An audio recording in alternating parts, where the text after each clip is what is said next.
It's April 1st. Mace, I'm not an April Fool's guy. How about you?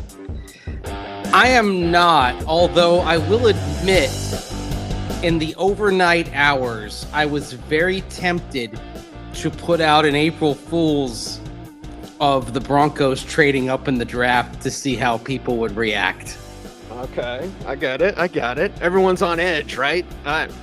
Hell, it could happen this week, Mace. Could happen. Yeah, we'll see. Should it happen this week, or should they wait until the day of the draft? That's another conversation altogether. So we could have that. We could also have the conversation about why they need a quarterback. And we've got some Jarrett Stidham audio from Schlereth, but I think the answer is Jarrett Stidham, Mace, and what we've seen already from the veteran passer.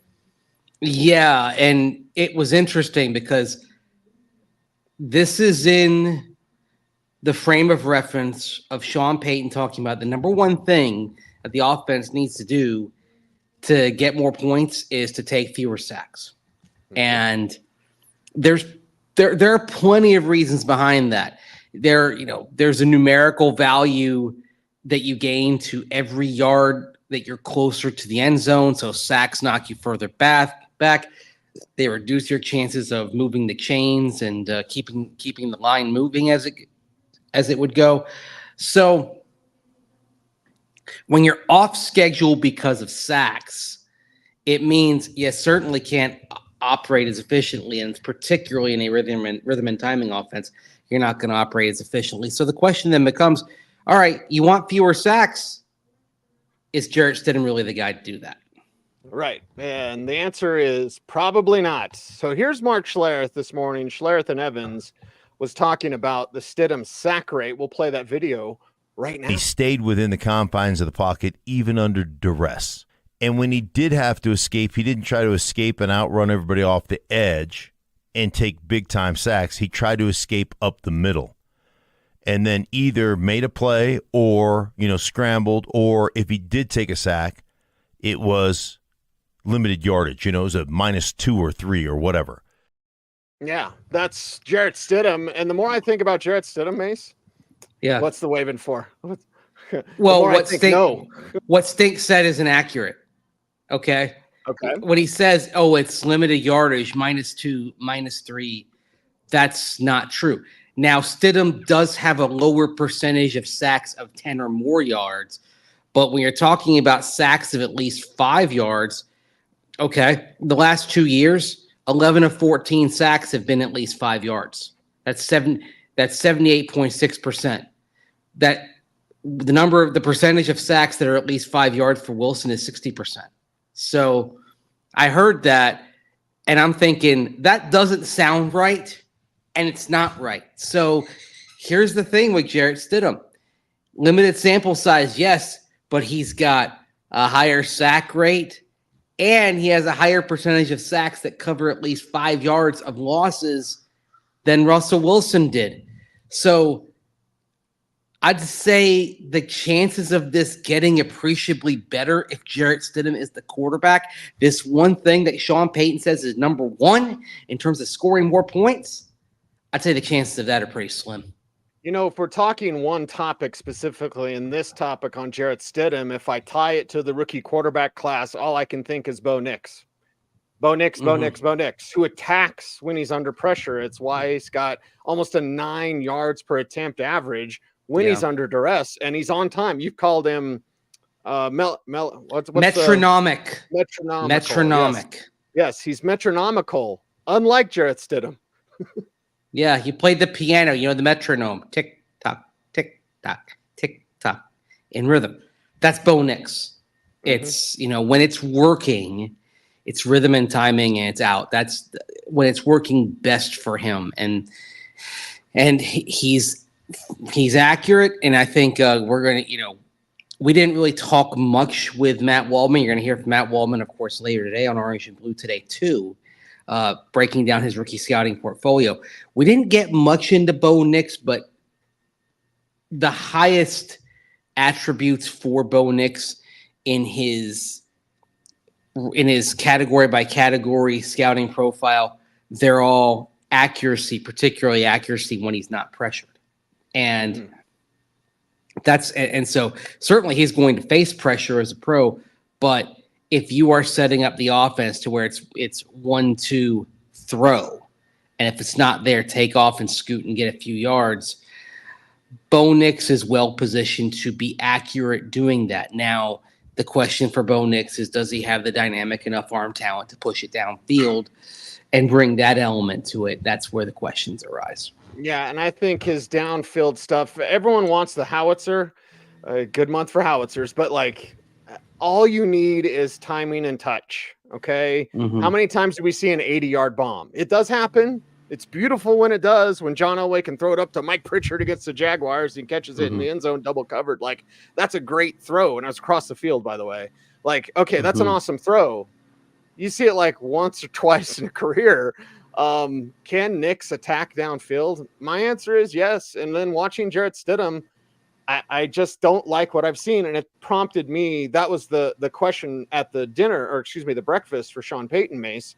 That's what prompted me. Is like, when is enough enough? When have you seen enough of Jarrett Stidham? I have seen enough. You've seen enough. Sean Payton has not.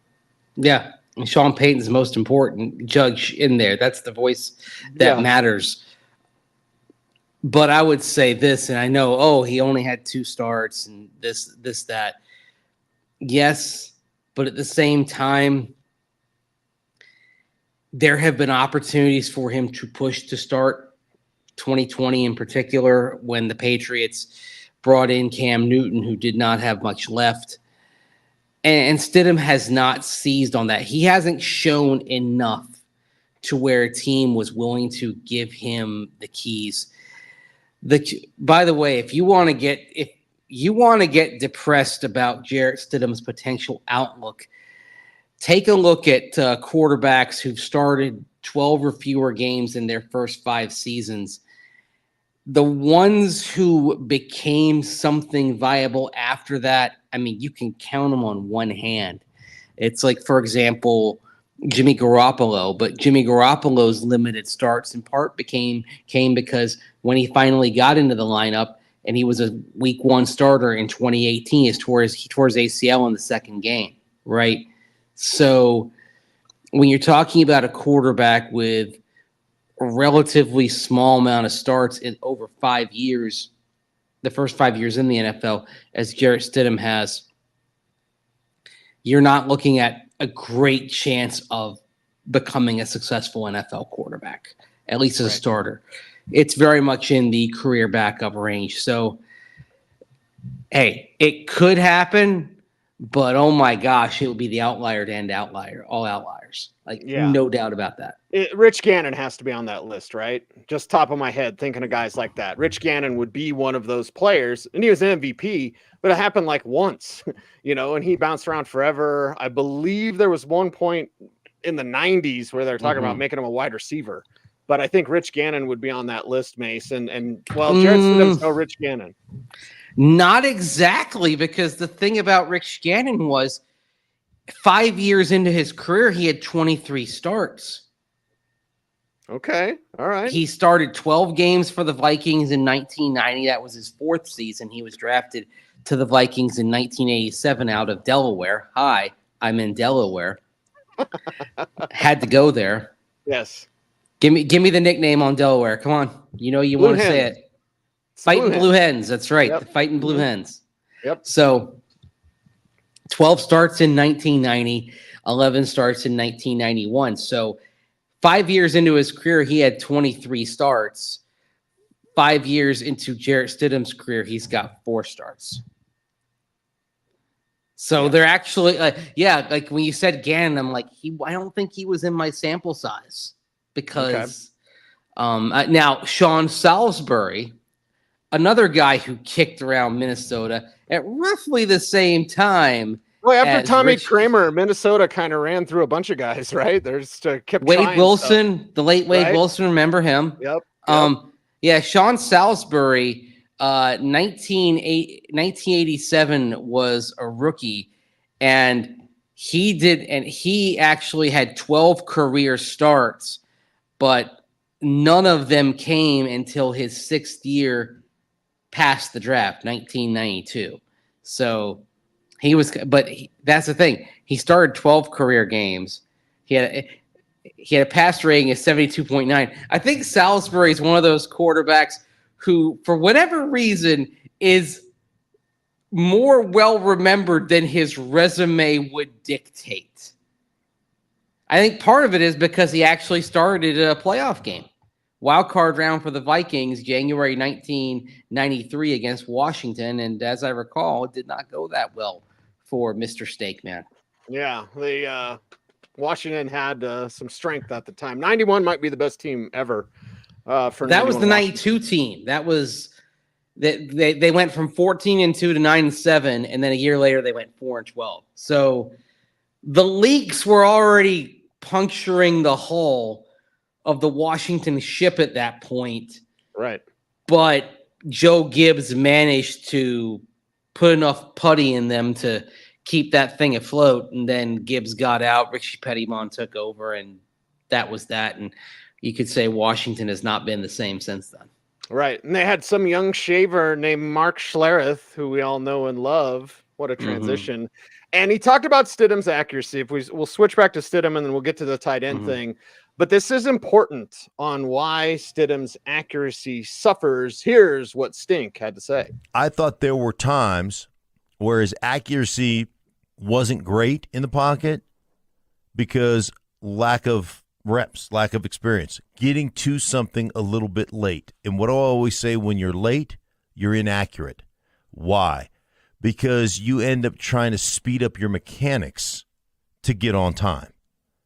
Because you know you're late getting there, right? You hitch up and then you look and you should have already been there. Well, you're going to be a little bit late with the football. And that lends itself to being inaccurate.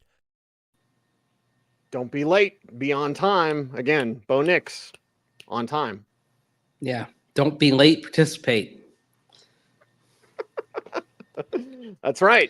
The more you know. But the thing is, I think Stink's argument is that you give Stidham another year, another off season working in this offense and getting the timing down, and perhaps it's going to be there. But I don't know that we're going to be talking about making Stidham more accurate, because I think watching him last year, I thought some of the inaccuracy, it was not timing with receivers based. It was just not having the feet set properly and not getting it from A to B the way he wanted to. Mm-hmm.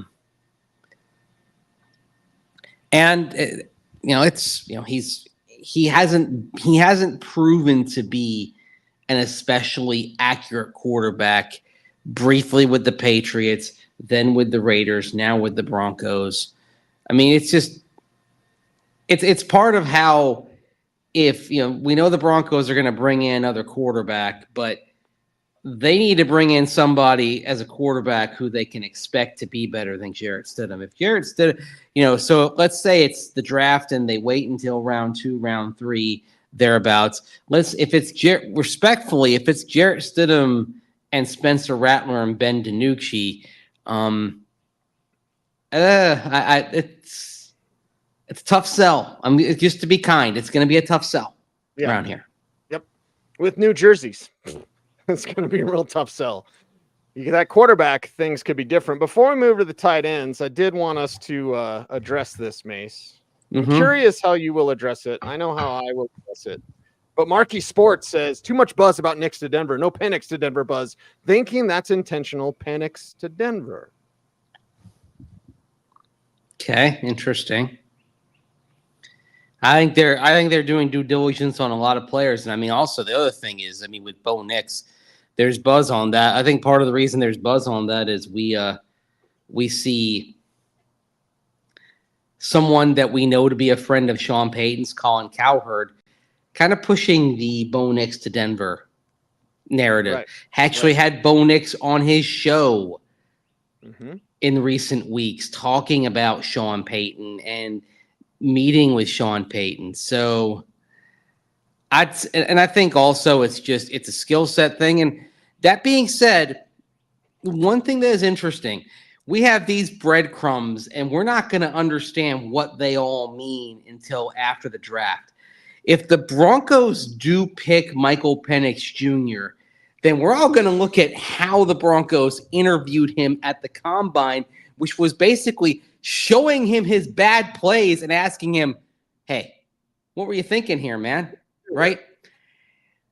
It is interesting that they immediately put Michael Penix Jr. into the fire when they sat down with him. The first time that they had a full-on meeting with him that involved Sean Payton was at the Combine.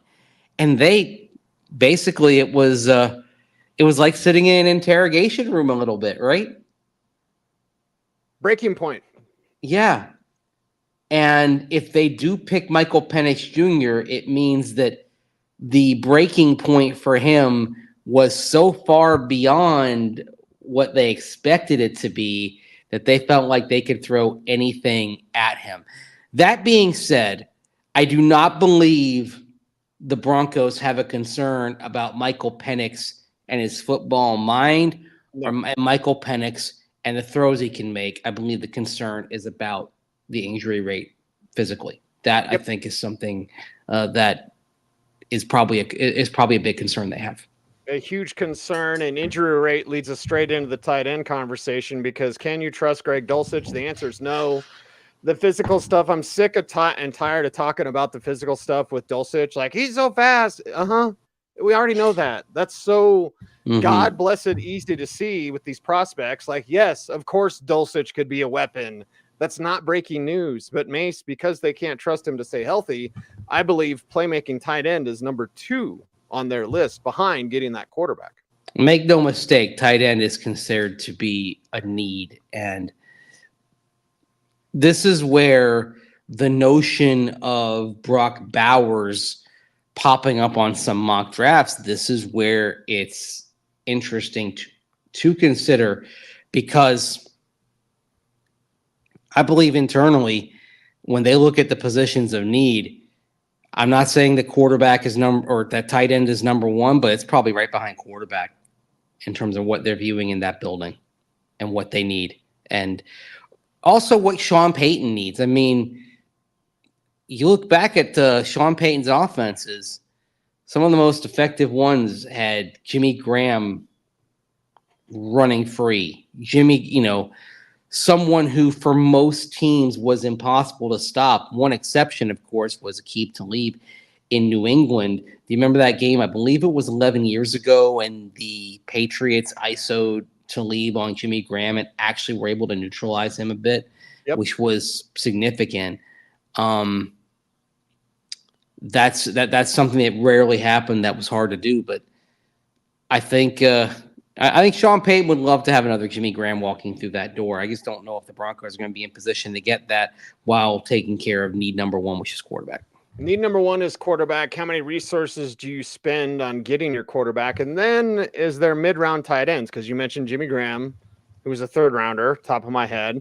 Travis Kelce, George Kittle, all mid-round picks. Yes, it's nice to have a first-round tight end, Kyle Pitts, who hasn't done much. Atlanta might get it right with him, but still, like, the mid-round pick for me is Jared Wiley. I wrote about him in Mile High Monday today, denversports.com. But Mace, I mean, draft history has proven you don't get a first-round tight end. You don't get a second-round tight end.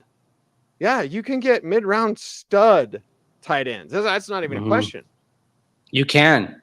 And, I mean, sort of the what-if of the Broncos back in the 2017 draft is of course, they picked Jake Butt. And Jake Butt was a sound selection, and the risk-reward ratio, I thought, was right there for him coming off the ACL. Jake Butt goes late first, early second if he's not injured in the Orange Bowl that year. But it kills you because right after Jake Butt goes off the board, George Kittle goes off the board, right? Look what he became. So, but the other thing on tight end, it is a positional value thing. I love Brock Bowers as a prospect. Make no mistake about it. But I do get the arguments that in terms of overall team building, you're not getting the savings on a tight end in round 1 that you're getting with a QB in round 1, that you're getting with a wide receiver in round 1, that you're getting with an edge rusher in round 1, that you're getting with a blindside tackle in round 1. And those are why you take those positions early, and then CB1 as well. That's why you look for those positions in round 1 rather than a tight end, because the pay ceiling on those players, if you want elite talent, is so high that if you can find an elite talent in round one and cultivate that, all of a sudden your team building is getting a lot easier. Look, for all the, Pat Surtain being who he's become helps the Broncos in team building because they've been paying well below market rate for a top 3 corner in this league. Now that's about to change in the next couple of years, so you have to adapt accordingly. Which is, again, it's the moving target. You're just like, okay, we may have to pay more at corner. Where can we get savings? And you're going to get more savings from a young QB taken in the first round than a young tight end taken in the first round. So that is another reason to go quarterback, beyond the fact that we're talking about a legit potential 5, maybe even 6. I doubt it. Probably settles at 5 QBs in round 1 in this year's draft. Yeah. 5 QBs in round 1. Will the Broncos be involved in that? We think yes. Dallin Holker from CSU is a prospect that certainly a lot of local people and fans of Orange and Blue today have proposed as a potential day 3 pick for the Broncos. And I think Mace, based on his pro day where I was at CSU, he did enough to get drafted. His Shrine Bowl wasn't as good as it needed to be, but I believe we're talking about a 6th or 7th round pick, with some upside. Certainly a nose for the end zone, but is that enough of a playmaker for the Broncos? Possibly. I mean, I think he's got some natural skills in terms of catching the ball, adjusting to it in flight. I think he brings something that you don't have at least consistently healthy in that room.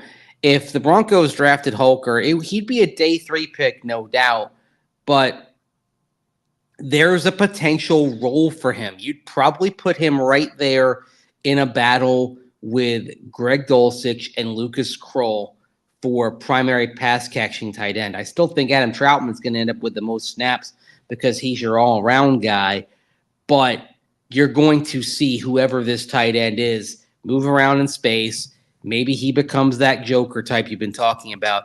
It's just that you can't trust Greg Dulcich to be healthy. It's no offense to him personally, but you have to be prudent and practical here. And Holker just gives you another possibility for that pass catching in space tight end. Right. We talked to him at the Shrine Bowl, and you asked him, what did you want? What's most important for teams to know about you? Here's what Dallin Holker had to say. What's the most important thing that you want teams to know about you? I would just probably say, how hard I work, and, I feel like I'm a good teammate. I love getting to know my teammates. Like being here at Colorado State was so awesome this last year. I just loved it and love my time I spent with my teammates. I wish them nothing but the best. And, it's sad to leave them, but, those are my brothers for forever. But, I just love the locker room too. But I also just love the game of football. So, it all works out. And he's talked multiple times, Mace, wherever we ran into him, about playing special teams as well. So, teams are going to love that when they get to day 3 and they have no question that this guy who could be a playmaker also kind of wants to play special teams. Yeah, and even if he's your primary pass catching tight end, if he's effectively your tight end 2 in that room, TE2 doesn't make the 53-man roster and doesn't make the game day active roster without a role on special teams. That's just part and parcel of it. So early on, if Dallin Holker wants to have a role, he's got to be active in that phase of the game. And there's a willingness there. It's one thing, with Greg Dulcich and the injury rate, is Greg Dulcich going to be a factor on special teams? Even when he's been healthy, he has not really played all that extensively in that unit. And it's the kind of thing that may cause some separation and lead to a decision for the Broncos as you get to tight end. If you have a Dulcich, Kroll, Holker battle for playing time, special teams might become a factor in determining, okay, which one is going to be there. Because Greg Dulcich, you know how many special team snaps he's played in the NFL? How many? 0. He can't do that this year. He had 529 snaps on offense in his 2 seasons, 12 games in the NFL, 0 special team snaps. And I don't think that's going to be sufficient in terms of roster building. Look, the lack of special team snaps, that's one of the reasons why the Broncos moved on from Albert Okwuegbunam, right? Yep. So there you One have playing on teams, so that's it. Yep. And, well, as I said on Twitter, we're not predicting it could happen, but Greg Dulcich is no lock for the roster at all. Mm-hmm. So we'll put a pin in it. The fact that tight end appears to be regarded as a Broncos need, I think says a lot about where they are with Dulcich. And I do think with Dulcich, they're viewing anything they get from him as a nice bonus. Can't plan on it, but if it's there, great. It's a little extra, as you'd say, a little line up. We'll account for that, and then we'll figure things out. But that's it. Mm-hmm. That's what we do. We figure things out on this show. It's Orange and Blue today. Hope you had a good weekend, Mace. I did. It was a good weekend. Nice weekend down here. Just in the Sunshine State, a little bit longer before I come back up to Colorado. So it's been nice. It's actually it's in the 70s. It's beautiful. It's gonna be beautiful at the end of this week as well. Like it looks like a Friday opening day for the Colorado Rockies home opener in Denver. Looks like it's going to be a spectacular day. And I don't know if the baseball is going to be spectacular from the local 9, but I think the weather's going to be. That's true. That is true. Andrew Mason will be there, and we'll be talking about lots of stuff on Orange and Blue today. Will a trade happen before the draft, or should it happen during the draft? We're going to break that down. All sorts of stuff. OBT2 with Matt Waldman dropping tonight with his rookie scouting portfolio, talking nothing but quarterbacks. Stay tuned for that. YouTube exclusive. And we're over 10,000, Mace, 10,000 subscribers. So thanks to everyone out there. Still about 51% of you watching don't subscribe. So please help us out. If you like the channel, you help us out. How can they do that, Mace? Like, comment, share, subscribe. Hit that notification bell so that you never miss a vid. That wasn't bad. That's okay. That wasn't bad. It'll be all right. Okay, so we're not doing like I say like, you say comment. You're trying to do it all together. Yeah. Oh, well, we could rotate, right? It depends. All right. Rotate. We'll figure it out. Okay. We'll figure it out. That's what we do. Let's hope the Broncos figure it out as well. He's Mace. I'm Cease. OBT is a BFD.